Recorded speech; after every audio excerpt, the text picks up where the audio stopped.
So UFC Fight Night Qatar just concluded, and overall, it was a pretty interesting event. This was the UFC's first showing in Qatar, and a lot of the fights ended up going pretty much the way how we expected them to. There were a couple of upsets here and there, but for the most part, it was a pretty decent event. A lot of interesting finishes, a couple of interesting fights and dilemmas, and how they ended up proceeding. There weren't really too much that were like really lulls in the action. I'll get into the whole card. I'll start with the early prelims, go all the way down to the main event, give my breakdowns, and juxtapose them with my picks. Appreciate you all for coming back once again, and let's get into it. We'll begin with the early prelim opener of Marek Buho versus Denzel Freeman. Honestly, in all the cards I've seen recently, this is probably the perfect fight to be as an intro when it comes to the UFC event because it was so garbage.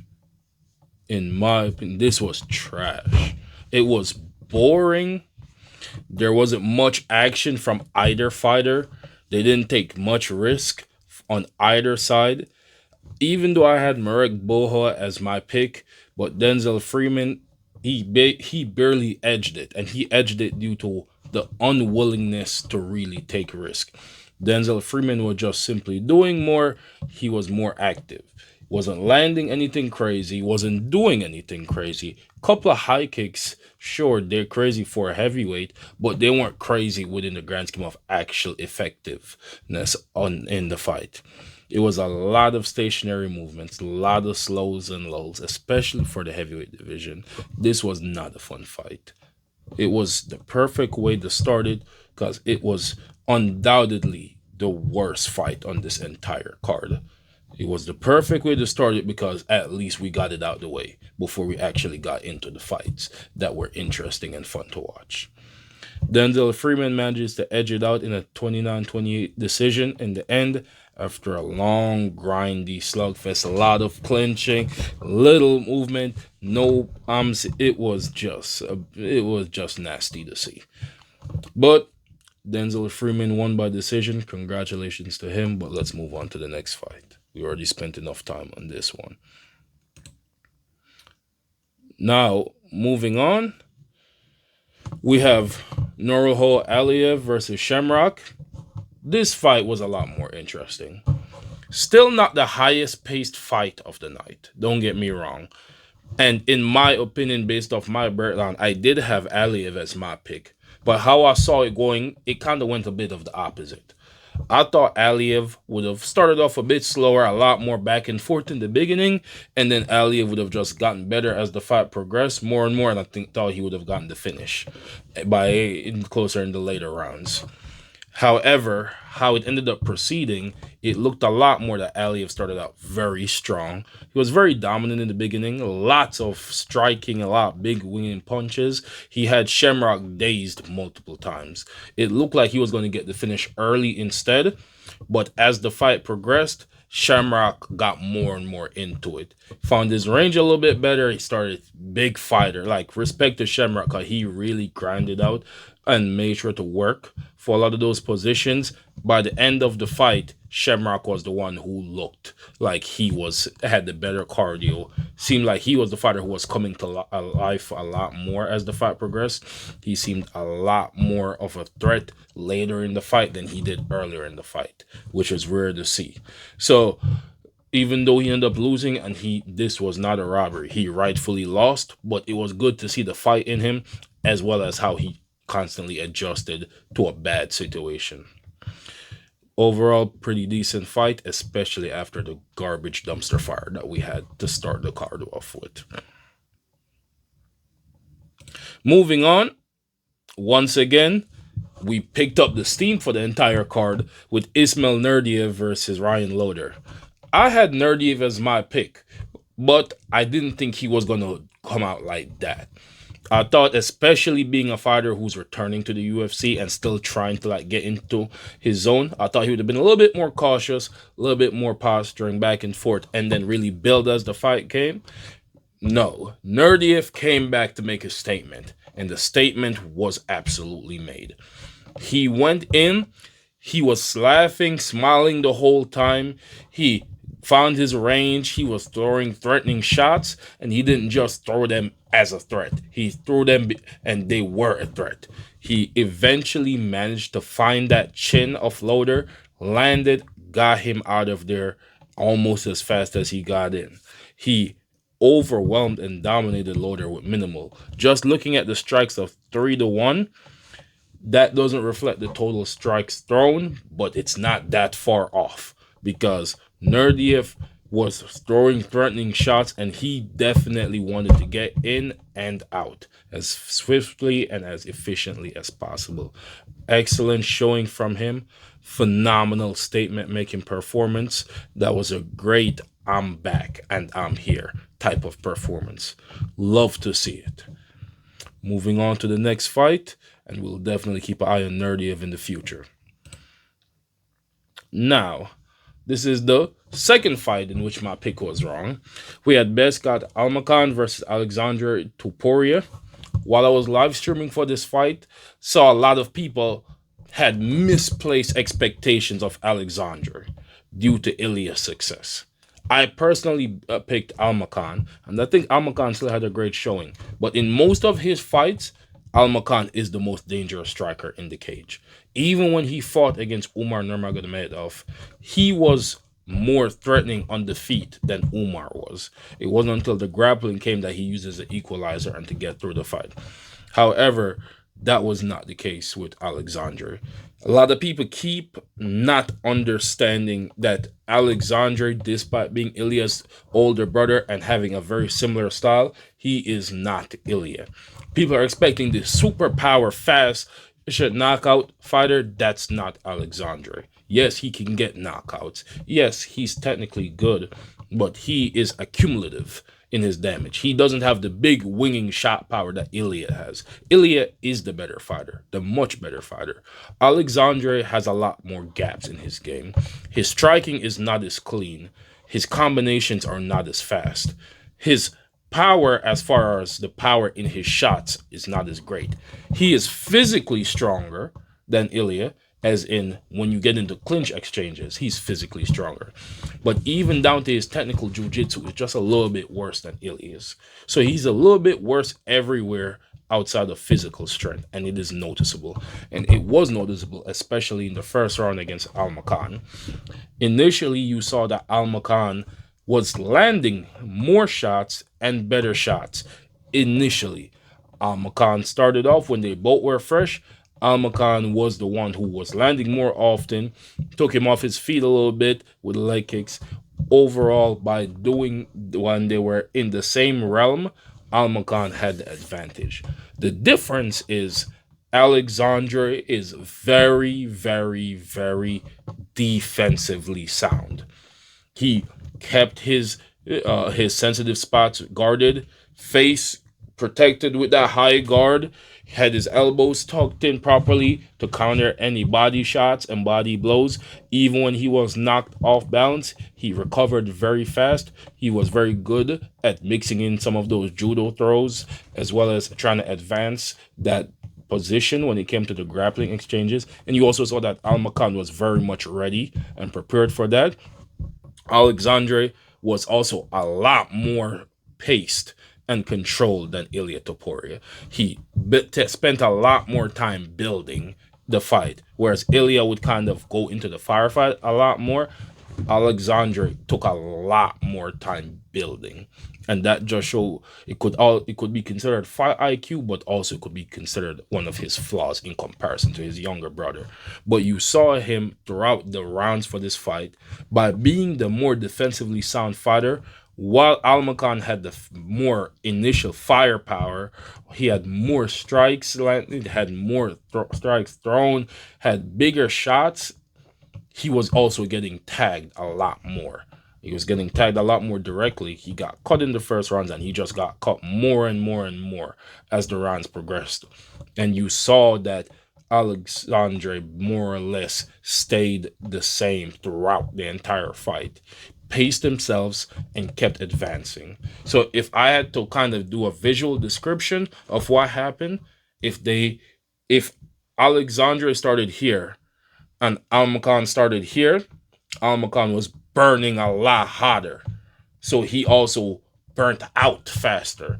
Whereas Alexandra was a lot more controlled and steadily even paced. So the rate at which he was decreasing in his performance was a lot lower. And eventually Almacan just kept getting accumulated. He kept getting tagged because he's so used to being the most offensive and aggressive fighter in the ring.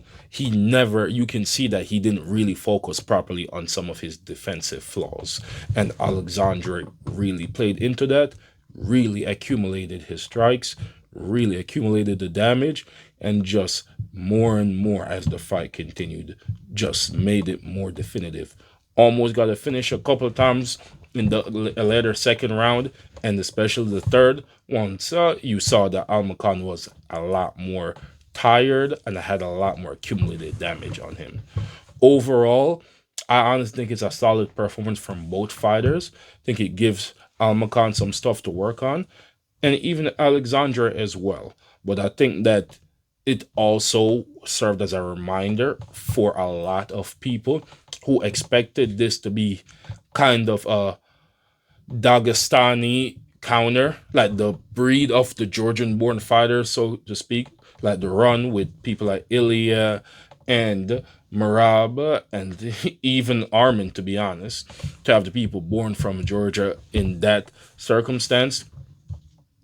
But I think that Alexandra's performance, despite being very solid, I think it served to really remind people that he is not Ilya. This is not who you should be expecting. Give him praise for his performance, have high expectations for him as Alexandre, but do not expect Ilya from him, because that is not what he is, and that is not where his skill set is at.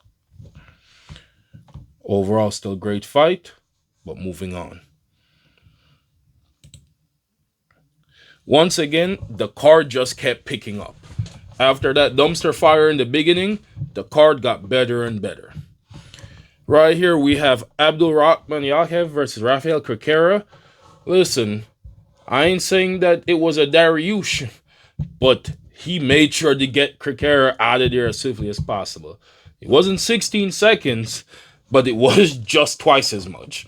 He had it being 33-second fight. Abdul Rahman really just came in there to set the scene ablaze. He did kind of similar to what was done earlier in the fight that I mentioned, where he came in to make a statement performance in the fight against Loader. You saw Abdul kind of took that same approach of coming in, throwing the bombs, but he was a lot more on it. The debutant really came to set the stage. Dove at Rafael Cricera with straight bombs in his hands, kept throwing combinations, kept the aggression, didn't give him any time to even properly process what was happening to him. And once he started landing, he didn't stop, threw them bombs, and they just dominated in the opportunity that was presented.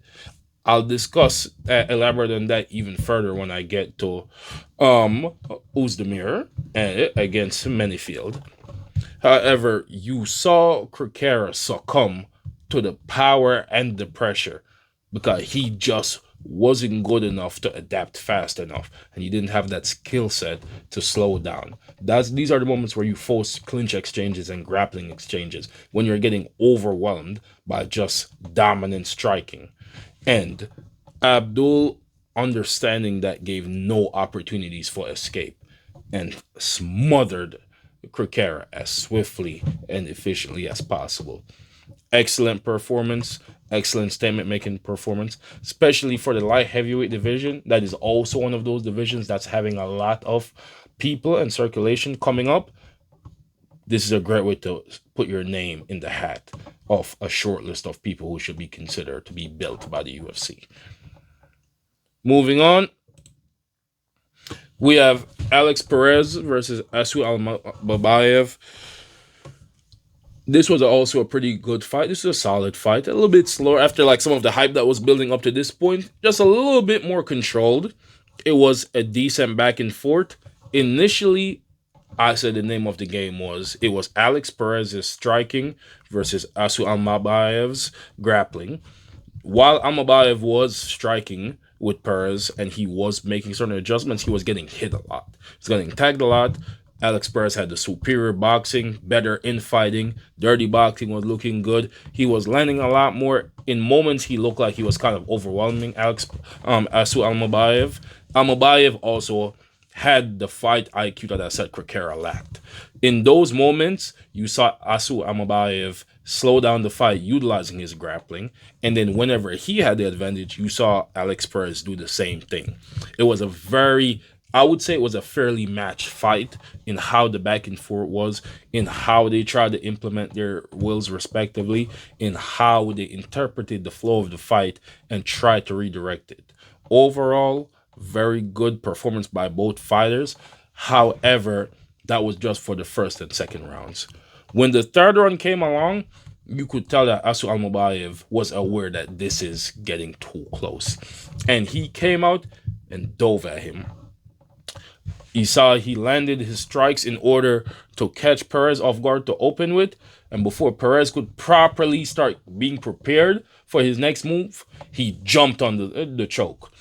Perez then tried to react, and before he could properly set up a escape or a back out, Almabayev fully jumped on him with a front guillotine and had a standing guillotine, using not just the choke. So it wasn't just the choke of the guillotine that he was utilizing, also having his entire body weight resting on Alex Perez's neck. It ended up being twofold, the choke and the pressure. And Perez just wasn't in that position where he could properly adapt in that time and think properly. Eventually, he ended up tapping, getting choked out with a phenomenal standing guillotine at the beginning of the third round. In a moment like that, you might think that perhaps Alex Perez could have just dropped to the ground and tried to reposition from there. However, with a choke that fast and that tight in those moments, he could have potentially ended up making it even deeper by trying to escape like that. It was a great way to try to take the judges out of it by Asu Almabayev, and it was very pleased with that performance. Even though it was, like I said, it wasn't the super barn burner that the previous two fights were leading up to it. However, it still kept up with the pace and theme of the card. This was a card of finishes tonight. Moving on, we have Nicholas Dalby versus Said Isgamaev. In this one, I picked against Dalby, and I stand by that pick. I think Dalby just recently just been getting checked with his chin a little bit. He's been getting cracked in certain moments a little bit, but he's a dog. I said it in my prediction. Dalby is a dog. Dalby is always there to fight. He's always game. And because he's so game, he can be susceptible to counters. He can be susceptible to shots for people who are more technical strikers. However, Said didn't do enough. From the beginning of the fight to the end of the final bell, Dalby was in his face. He was constantly aggressive, constantly trying to advance position, constantly trying to put damage on him, constantly trying to place himself in a more advantageous position to win this fight. However, at the same time, Said Ismakaev was trying to be too cool for school. He was trying to be too calm in this entire fight. He kept trying to sit back way too much. He was allowing Dalby to advance too much. He came here and he was looking like a martial artist, but he wasn't ready to be a fighter. And in the moments where he was supposed to fight, he made a lot of poor decisions.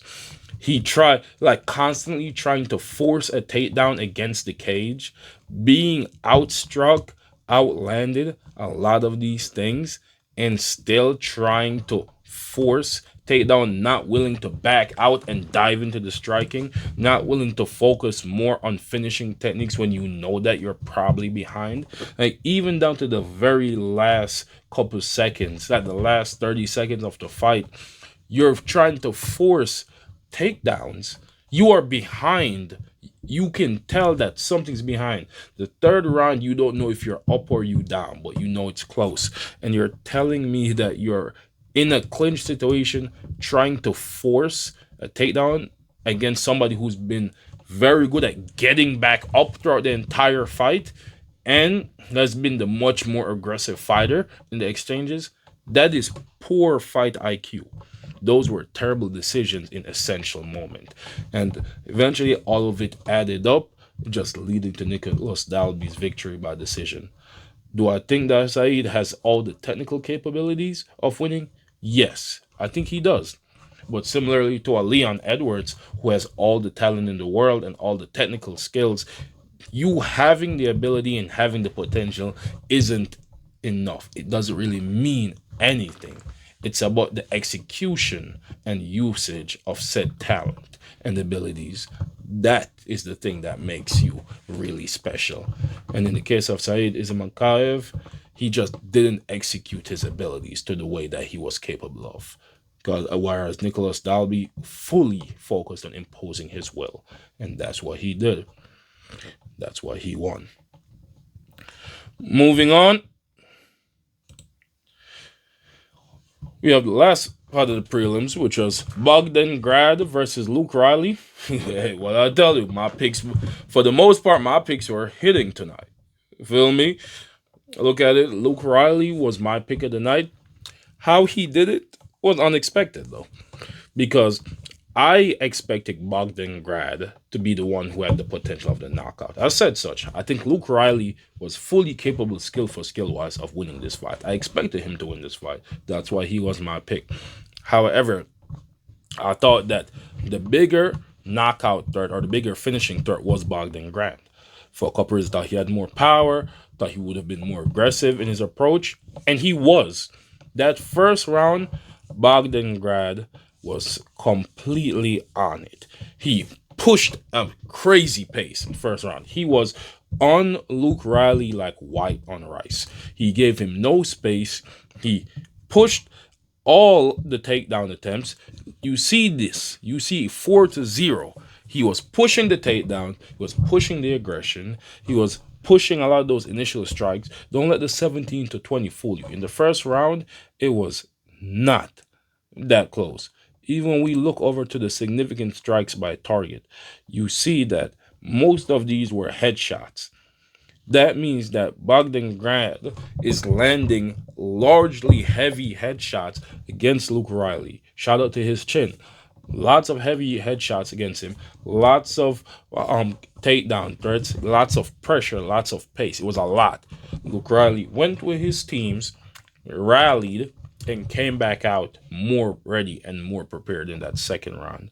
And when he came out, he landed them strikes. He made it count, and he made it count fast. Got him out of there. Round two in that 30, amazing finish, amazing mentality, amazing preparedness. Because a lot of undefeated fighters have an issue that when the shit starts going to shit for the first time on the big stage with the flashing lights, they panic, they freeze, they don't know what to do. I love seeing a fighter that doesn't just rest on his laurels. Knowing when that moment is there and knowing that it's not over until it's over. Luke Riley went out there, made that performance count. Like, that's the type of mentality that I always wanted from people like a Jalen Turner or a Leon Edwards. That type of ravenous, constant desire for improvement and that unwillingness to just let somebody take it.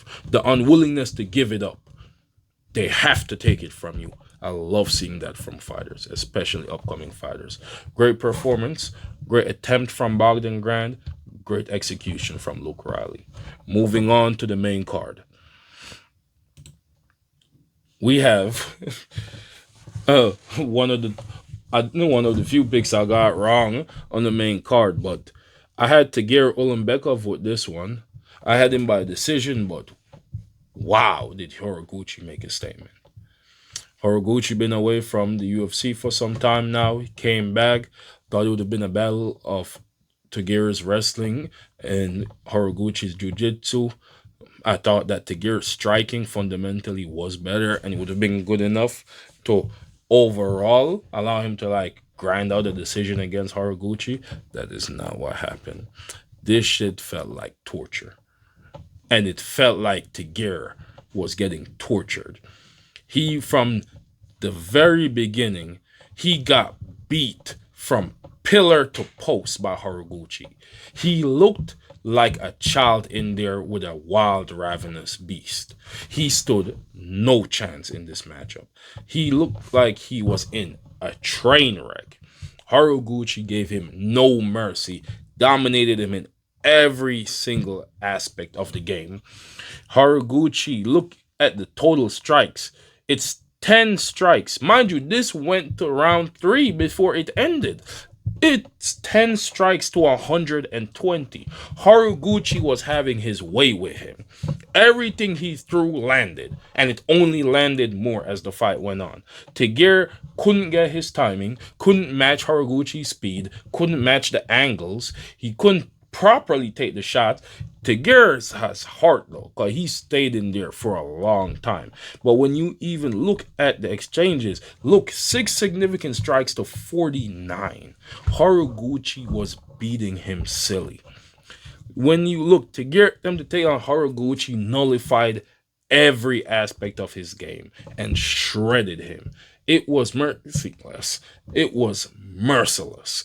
If there was ever any point in UFC history where somebody should throw in the towel, that's how I felt by the end of the second round with Tagir versus Horiguchi, because Horiguchi was just running him ragged. Eventually, in that third round, Horiguchi found that submission and put him out of his misery.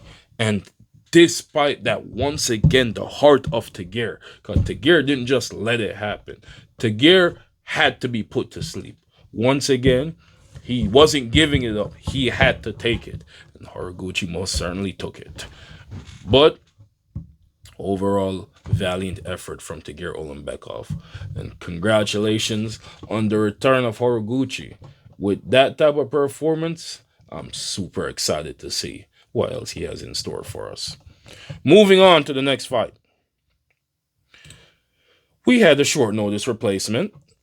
This fight was originally supposed to be between Sergey Spivak and Shamil Gaziev. In that matchup, I had Shamil Gaziev.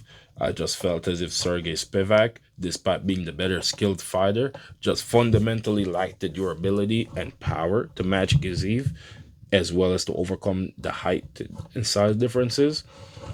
That ain't the case with Waldo Cortez Costa. If I had made my video after Cortez Costa was listed, that's what I would have picked. Short notice, say he wasn't training, he looked like it. Costa looked fat. And I know that this is heavyweight, but Cortez Costa looked fat.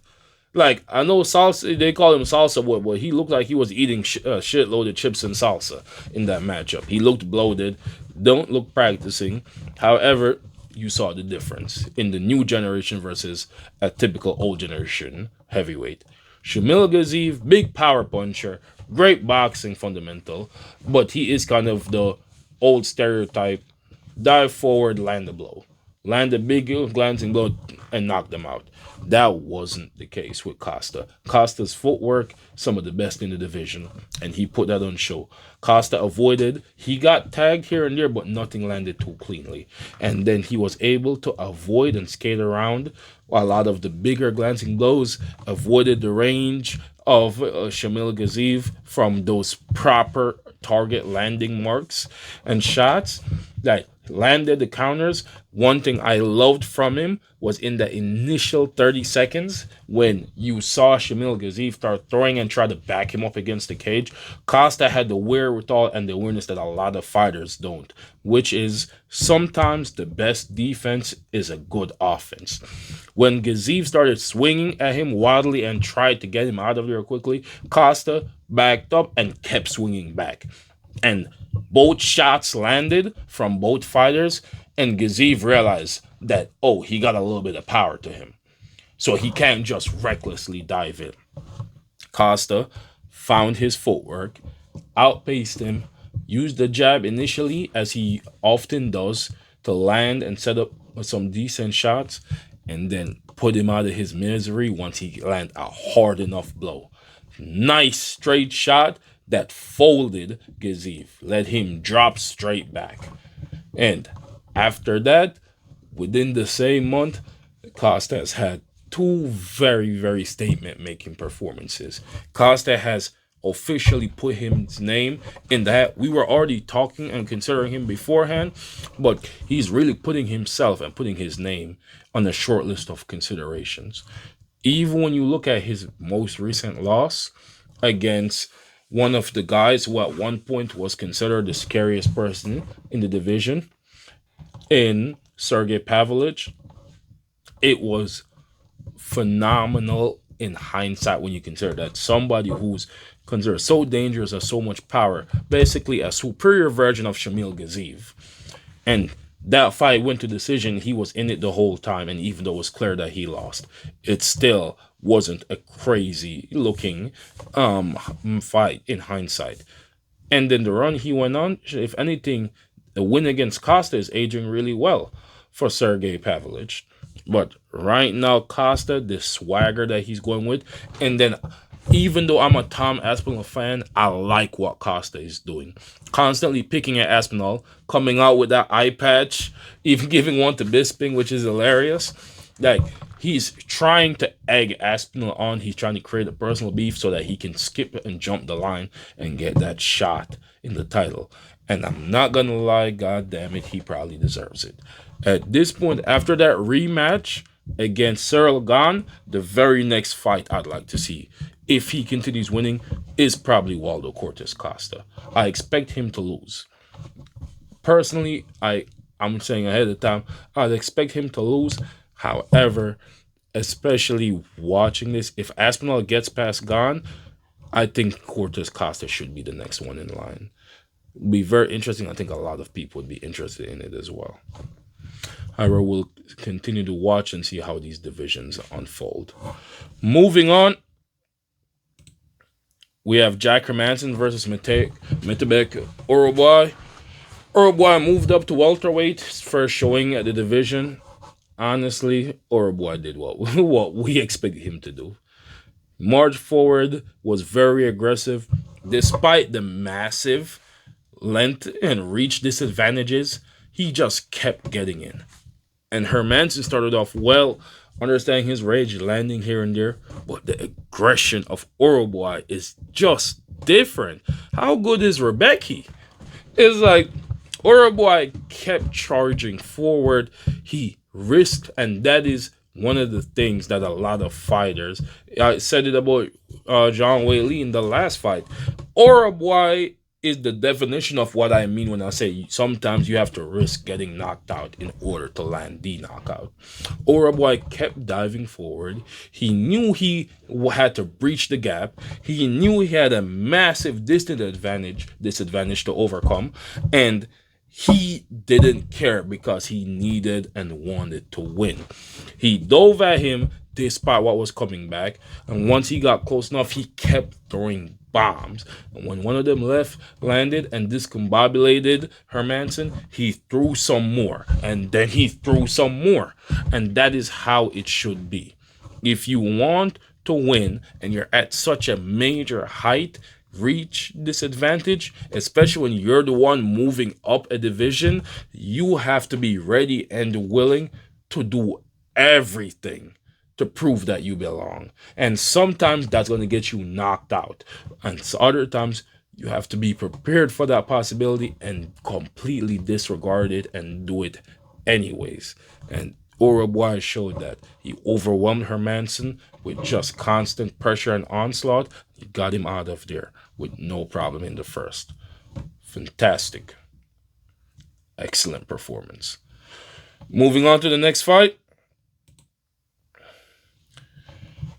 We got the feature main event.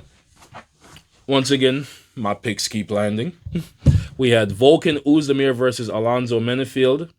This fight honestly went more or less exactly how I expected it to go. Oezdemir's just better. It's not even close. It's not comparable.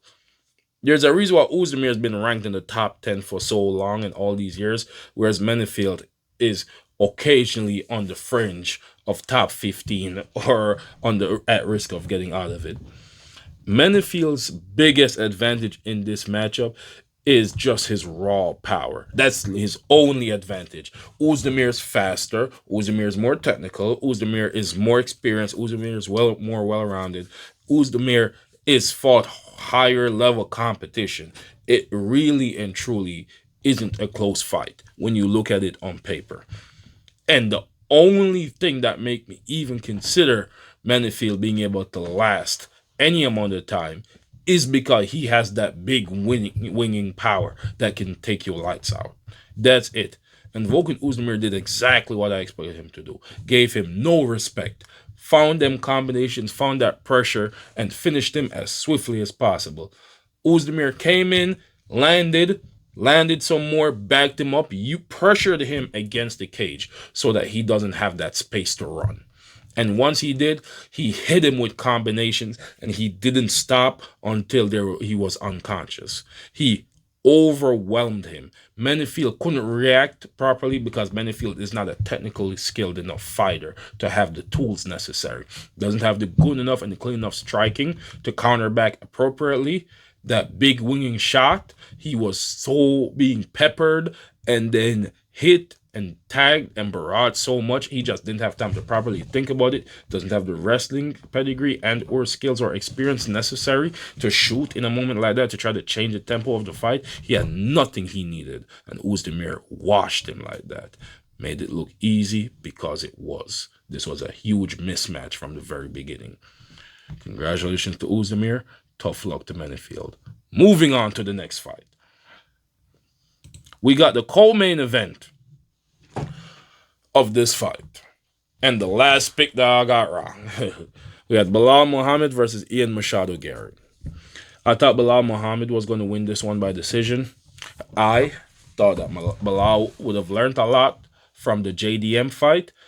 Thought that he would focus a lot more on mixing the martial arts, mixing in his grappling a lot more with his striking. As I've constantly said, Belal has solid striking, but less ego fighting and more technical fighting. And honestly, I think he did. I think he's still in the beginning, tried to do that a little bit with the ego fighting. But I think that before the first round was even fully halfway through, he started thinking more and was like, it doesn't make sense. And he recognized what was at stake. Ian Machado Gary, as I constantly said, incredible striking, incredible fight IQ. He's a fantastic fighter, despite the hates and a lot of the narratives. Fantastic fighter, they both are. But in the striking, Ian Machado Gary is clearly better. But Belal, and this is why I said this is probably the most interesting fight of the whole night, in my opinion, because it's the one where the most unexpected shit happened. Even despite me saying all of that, Belal's striking gave Ian Machado Gary a lot more problems than we initially anticipated. Because where it came when Ian Machado Gary fought Carlos Prates, with the pure exception of the 5th round, mind you, that's a 5-round fight. With the pure exception of the 5th round, Ian Machado Gary made it look easy.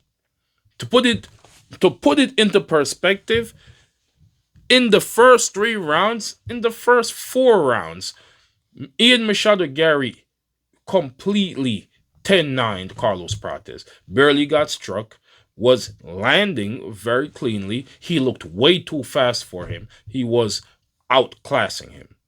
Bar none. Make any excuse you want. He was outclassing Pratis in those first 4 rounds. Made it look easy. Pratis managed to find the timing and managed to get to him a little bit. In the 5th round, had a big moment and tried to get the finish that Ian was able to more or less stall out the fight until it ended. But whereas this one, Bilal was landing them strikes. And Bilal was doing a lot of what people were saying.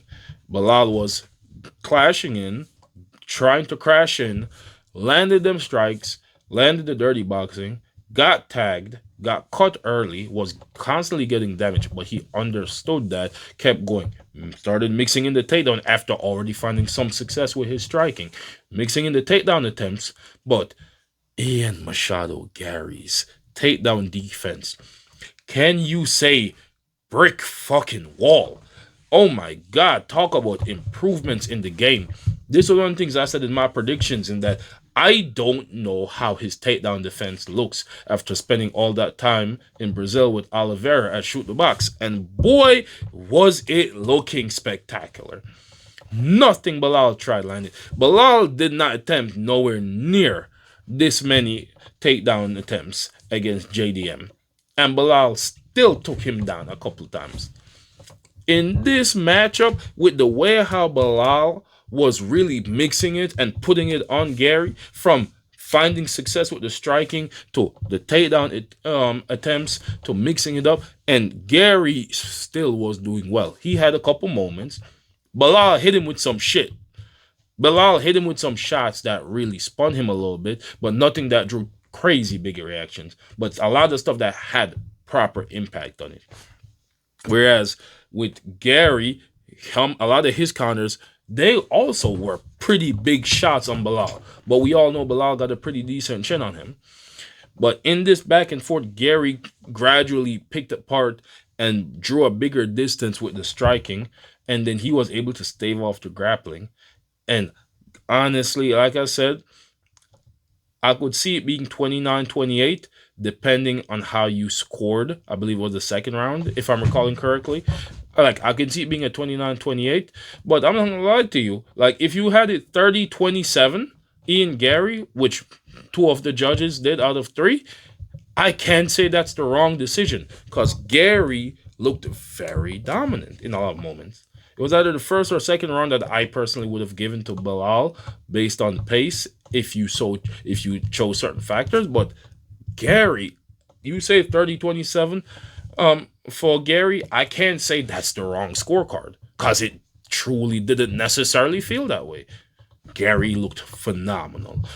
Even though it wasn't the type of knockout that it was that Carlos Prates and Miles Morales got, but Michael Morales, I call him Miles Morales.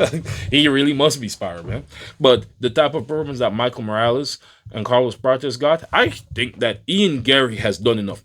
He's officially the #1 contender at this point, because he beat the former champion. At this point, the only person above him is JDM. He's beaten Prates, who's another potential title challenger. He's also got the best resume. He beat the first person who beat Sean Brady. He's been the most active. He had the best stylistic chance based off what we've seen. Because he's verified his takedown defense. His striking is clean. His jiu-jitsu is getting better. Overall, and then there's even the storyline, because now he's training with Charles Oliveira in that Shoot the Box Academy. And while we never got the rematch between Islam and Oliveira, we still have, this is kind of the inheriting of the Wills and Legacy type of fight, so to speak. That so quote unquote revenge for Oliveira. I think Gary should be next up. And I loved his call out. Excellent call out. If you say you're the champion, you got to fight the #1 contender, and that's me. And I'm here, and I'm the best. And I've beaten everybody they put in front of me, and the one guy I didn't beat is out for injury, and now he got to get back in line. Nobody deserves it more than me. I like the energy and that call out. I think Islam has to fight Ian Gary before we start talking about Topuria. And that also goes into my next analysis. And with that being said, let's get into this last and final fight. We had the main event, Armin Tsarukyan versus Dan Hooker. This more or less went how we expected it to. Not gonna lie, Tsarukyan came out. Tsarukyan was looking as phenomenal as he often looks and always looks within the cage.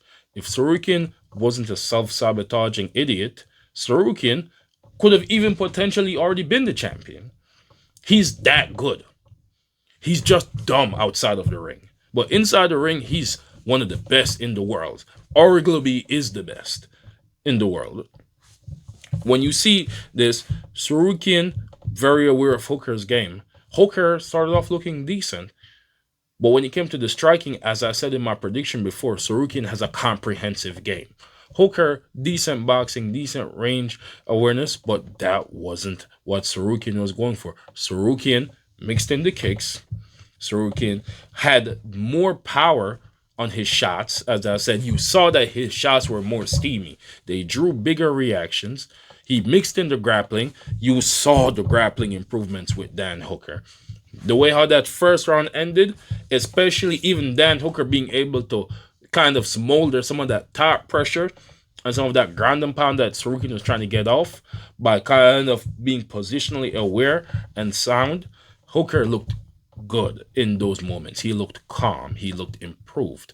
But then when we got to the second round and Armin shot early, got it early, he just is a better wrestler. He's just so much better of a wrestler than Hooker. And that's not going to be able to be fixed in a short period of time. And especially without dedicated commitment to the craft. And then after Tsarukyan got it, and that top pressure and the mixing of elbows, Tsarukyan's entire well-roundedness, his entire game is just too much. It's too much of everything, and Hooker just succumbed eventually. It was Hooker tried. Hooker had a valiant effort. Hooker simply doesn't have the wide enough array of skills in order to compete with an Armin Tsarukyan. Armin Tsarukyan's pace was on 10 from the beginning. Hooker tried to steadily advance. Tsarukyan gauged. Tsarukyan landed his shot. Tsarukyan had his understanding. Tsarukyan basically walked through Hooker and he made it look simple. Tsarukyan, while calling for his title shot as he should, you saw that he was talking to Hunter Campbell, trying to plead his case. Let's see if he can not fuck up for long enough for them to actually get the fight done. I know that's a big ask, but let's see if he can do that.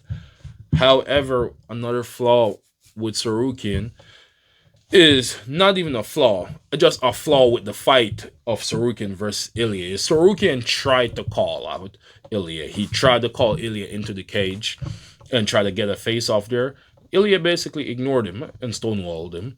Ilya seems to not be interested in that fight even now. Ilya seems to still be kind of more focused on Islam, but in my opinion, this fight needs to happen. You can't give this opportunity to Ilya versus Islam. Doesn't make sense. They both have dedicated number one contenders in their divisions and people who could potentially be legitimate threats to them.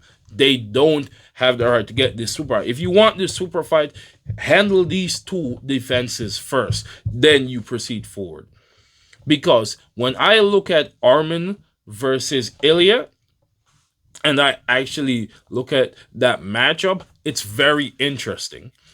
Because from positional height wise, it's easier for them to both get to each other, even though Ilya is a little bit smaller. But it seems as if Armin has the better wrestling, whereas Topuria has the better grappling, specifically jiu-jitsu skills. So Armin seems the better wrestler. Ilya seems to be the better jiu-jitsu specialist. And then we'll see how that translates, because we also saw how Ilya managed to throw Oliveira from positions that we thought he would have gotten. Then when it comes to pure striking, Ilya is the much better, cleaner, sharper, and faster boxer, with the more explosive power, but then Sarukin has those kicks that he utilizes as the great equalizer, and he has excellent distance management. So how does that look when faced off against each other? What skills do they have that nullify each other? Same thing with Islam versus Ian Gary. How does he go against an opponent that has such good distance management, that timing, the accuracy, the awareness, and it seems constantly improving takedown defense as well as submission threat himself? How do these two people who we consider to be the pound for pound number 1 and 2 in the current UFC era, how do they face against people who could arguably be their biggest challenges respectively in their divisions, the divisions that they both just moved up against? These are the two division champions, two people who are supposed to, just them having an accomplishment should automatically make them amongst some of the best of all time within the UFC. So how, before we can line them up against each other and to go for the money play, and we're saying this is the big fight and we don't know who could win, if we really don't know who could win and we think that they're both that dominant, let them prove it one last time against the dedicated number 1 people in their respective divisions. Give Ilya Armin and let him get him out of there if he's really that easy. And same thing, give Islam Ian Shadow Gary and let's see him take care of him real easy, especially after we saw how he defended Bilal's takedowns. Now, don't get me wrong, Islam much better grappler than Bilal. He has a much more variety. Bilal failed with some of those takedowns because he was very one-dimensional. A lot of inside trips would have helped a lot when he tried to go for just straight single and double. Whereas you know that Islam and Ilya have those judo throws and that creativity. But let's see them do it against other high-level opponents. That stop giving these fighters excuses to not fight anymore. But however, that's just my take on everything. Y'all let me know what y'all think, though. Let's see how these divisions unfold. Let's see how this future unfolds. Let's continue to stay tuned and be excited for what's coming. Thank you all for staying with me until the end. Please like, comment, share, and subscribe.